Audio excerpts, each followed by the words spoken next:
সামান্য পরিমাণ একটু চিনি দিয়ে দেবো উপর দিয়ে, যা একটু নেড়ে নেব। তো দেখো বন্ধুরা কাশ্মীরি আলুর দম গ্যাস বন্ধ করে দিয়েছি, এখন আমি ঢেলে নেব।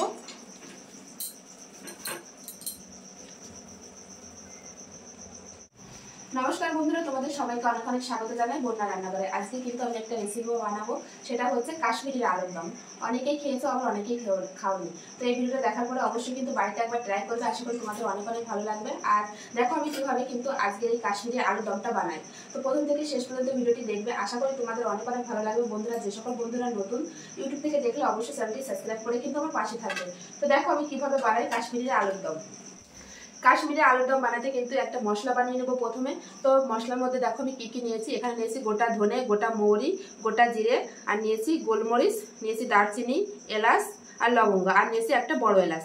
তো এই মশলাগুলো কিন্তু আমি শুকনো খোলায় ভেজে কিন্তু গুঁড়ো করে নেবো প্রথমে। তার জন্য দেখো আমি এখানে কড়াই বসিয়ে দিয়েছি, আর কড়াইটা কিন্তু গরম হয়ে গেছে। এখন যে মশলাগুলো পুরোটাই দিয়ে দেবো, দিয়ে কিন্তু আমি হালকা ভেজে নেবো।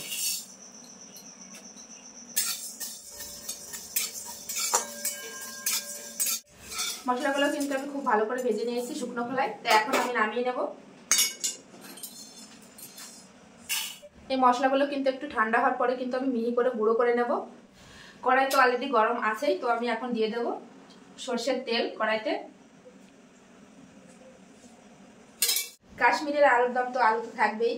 তো দেখো এখানে কিন্তু আমি এরকম ছোট ছোট করে আলু কেটে নিয়েছি, এই যে একদম মাঝারি সাইজের। তো আলুগুলো কিন্তু আমি আগে থেকে একটু সেদ্ধ করে নিয়েছিলাম। তো এখন যে তেলটা আমি দিয়েছি, এই তেলের ভিতর কিন্তু খুব ভালো করে আলুগুলো ভেজে নেবো।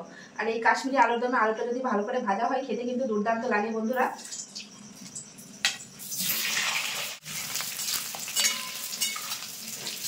আলুর ভিতরে দিয়ে দেবো সামান্য পরিমাণ লবণ, আর দিয়ে দেবো সামান্য একটু হলুদ গুঁড়ো। তো দেখো আমি মশলাটা কিন্তু খুব সুন্দর করে গুঁড়ো করে নিয়ে চলে এসেছি। আর এই সাইডে কিন্তু আলুটাও ভাজা হচ্ছে।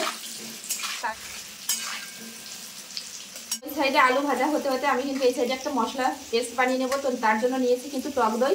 এই যে এর ভিতর দিয়ে দেবো আদা বাটা, দিয়ে দেবো যে ভেজে রাখা যে মশলাটা আমি গুঁড়ো করে রেখেছিলাম, তো সেটা দিয়ে দেবো।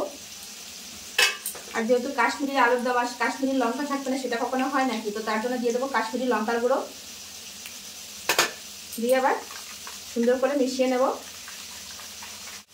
আর আজকে কিন্তু নিরামিষ কাশ্মীরি আলুর দম বানাচ্ছি আমি।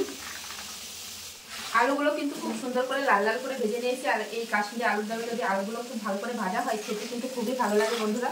আর দেখো লাল লাল করে কিন্তু আমি ভেজে নিয়েছি। তো এখন আলুগুলো কিন্তু আমি তুলে নেব।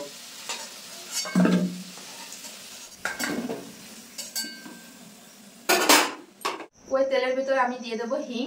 আজকে শুধু হিং ফোড়নেই কিন্তু আমি রান্না করব। তো এবার যে মশলাটা আমি বানিয়ে রেখেছিলাম আগের থেকে, তো সেই মশলাটা কিন্তু এখন দিয়ে দেবো। তো যখন এই মশলাটা দেবে তখন কিন্তু গ্যাসের ফ্লেমটা একদম লো রাখবে, না হলে কিন্তু দইটা কেটে যেতে পারে। তো এবার এর ভিতর দিয়ে দেবো হলুদ গুঁড়ো। সাধারণত কেউ হলুদ গুঁড়ো দেয় না কাশ্মীরির আলুর দমে। তো আমি এখানে সামান্য পরিমাণ কিন্তু একটু হলুদ গুঁড়ো দিয়ে দেবো। তো তোমরা তোমাদের পছন্দ অনুযায়ী দিতেও পারো, নাও পারো। মশলা কিন্তু খুব সুন্দরভাবে কষিয়ে নিয়েছে। আর দেখো কালারটা কত সুন্দর এসেছে বন্ধুরা। তো এখন আমি যে ভেজে রাখা আলু, তো ভেজে রাখা আলু কিন্তু মশলার ভিতরে দিয়ে দেবো, দিয়ে খুব সুন্দর করে কষিয়ে নেব। তো এর ভিতরে দিয়ে দেবো স্বাদ অনুসারে লবণ। মশলার সঙ্গে কিন্তু খুব ভালোভাবে কষিয়ে নিয়েছি। এখন আমি ঝোলের জন্য পরিমাণ মতো জল দিয়ে দেবো।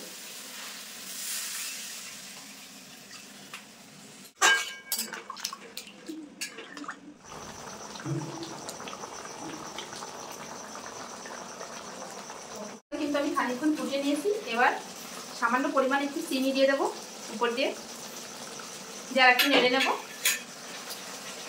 তো দেখো বন্ধুরা কাশ্মীরির আলুর দমের কালারটা দেখো কত সুন্দর এসেছে।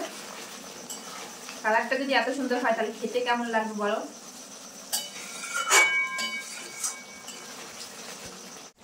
কাশ্মীরি আলুর দম কিন্তু একদমই রেডি। দেখো কালারটা কত সুন্দর এসেছে বন্ধুরা। তো হয়ে গেছে, এখন আমি গ্যাসটা বন্ধ করে ঢেলে নেব। গ্যাস বন্ধ করে দিয়েছি, এখন আমি ঢেলে নেব।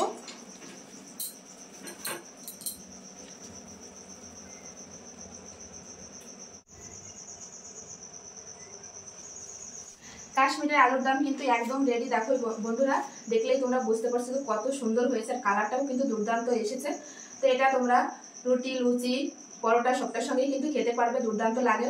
তো এই রেসিপিটা দেখার পরে অবশ্যই কিন্তু বাড়িতে একবার ট্রাই করবে, আশা করি তোমাদের অনেক অনেক ভালো লাগবে বন্ধুরা। তো আমার আজকের এই রেসিপি কাশ্মীরের আলুর দম কেমন লাগলো বন্ধুরা অবশ্যই কিন্তু কমেন্টে জানাবে। ভালো লাগলে অবশ্যই লাইক কমেন্ট শেয়ার করবে, শেয়ার করে কিন্তু অন্যকে দেখার সুযোগ করে দেবে। এরকম নিত্য নতুন ভিডিও পাওয়ার জন্য অবশ্যই বন্যা রান্নাঘর চ্যানেলটি সাবস্ক্রাইব করবে। সবাই ভালো থাকবে, সুস্থ থাকবে। আবার ফিরে আসছি নতুন কোনো রেসিপির সঙ্গে।